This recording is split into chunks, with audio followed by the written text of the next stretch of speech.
we've seen it already with Kyle Stowers, Joey Ortiz, Vavra, and others where, we're still wanting to develop these guys as everyday players and make sure they have everyday playing time or a lot of playing time, but we're bringing them up in spots to help out off the bench or in short spurts. So I think it requires a little bit more of a balancing act between developing their careers and then maybe giving them some part-time play up here, taste of the major leagues, a little more sporadic playing time in the major leagues, but they're brought up to help our team win in spots. So I think that part is, relatively new for us, kind of in the last calendar year, where that balance is more at the forefront. I'm very happy that that's the situation because that means we're winning. Mike, what do you make of Grayson's body of work to this point, especially relative to what you saw out of him in spring? He's doing really good. Can't wait to see what he does tonight. I think that he has been very gritty, even in the starts, that haven't had the best box scores. And, overall, you look at his statistics, and he's helped this team win more than not since he's been up here. So I know our pitching guys are viewing this as valuable learning experience for him, but it's also, he's not hurting us right now, and he's helping the team. So I think it's been really good all around. I think he's nowhere near the pitcher that we're going to see when he kind of matures into his prime as a major league starter. So I think, we should kind of all enjoy watching a gifted young pitcher like this pitching the major leagues for the first time, and that's not all going to be perfect. Mike, you mentioned that you feel like this team can get better still, and you've also mentioned that you view the team as players who are here, players who are in Norfolk, on off the roster. How much of the team's possible improvement in your mind comes from guys who aren't here right now and can contribute in the second half? Well, look, I think a lot of that, most of that is going to come from the guys that are here. I mean, most of this team is really young. Most of this team is not in their prime. Most of this team does not have a lot of major league experience. So you look at a lot of those guys, the odds are, if they're as talented as we think they are, they should get better with time.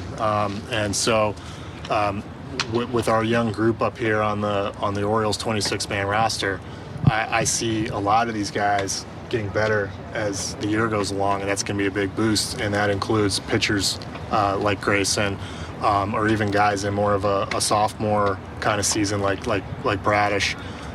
So I expect some improvement there, but it's awfully nice, having so much of our very good farm system in AAA, knowing that some of those guys are going to break through too and come back. And I'm looking forward to John Means coming back here in the second half as well. So I see more of an upward trend for this team because of all that growth and some of the talent that could be coming up off the IL or from AAA.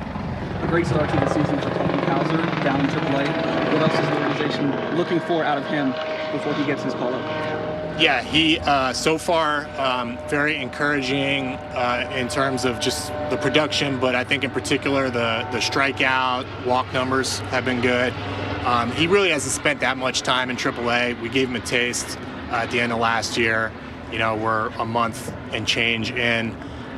Everything that he's doing is really encouraging. If he keeps this up, he's going to put himself in a position to help this team. But, it's I don't think we're at that moment in time yet where we can say that he's, graduated AAA. But again, we're constantly having internal discussions about all of those guys down there because they're all performing, and we've got players in AA that are performing too that need to get to AAA.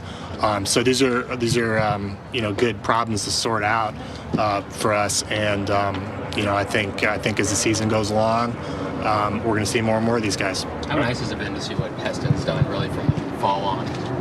Yeah, it's remarkable what he's doing with the outage that he had. I mean, I think it was 2 years off, give or take, and that's a long time to go without seeing pitching. But also, he was restricted from general physical activities for a long time. That can't be underestimated as well.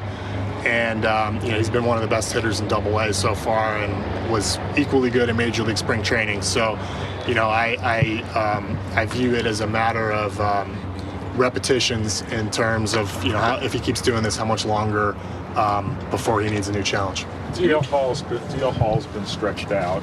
and he pitched really well in his last start. But you brought him up that one time in Detroit for bullpen use. Would you think about bringing him up as a reliever?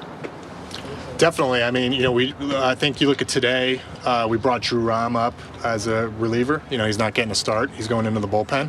And I think that between Drew and DL and Cole Irvin and Spencer Watkins, although he's on the IL right now, and Bruce Zimmerman, we've got pitchers on the 40-man, starting pitchers in the 40-man that we trust that are in that rotation, such that something weird happens, we can look at who's pitching in Norfolk that next day and bring them in to help. And so I think while we've got some big ambitions and big development goals for DL Hall, on a day-to-day basis, we're looking at him in that way too. So it's sort of something that we're just going to balance throughout the year.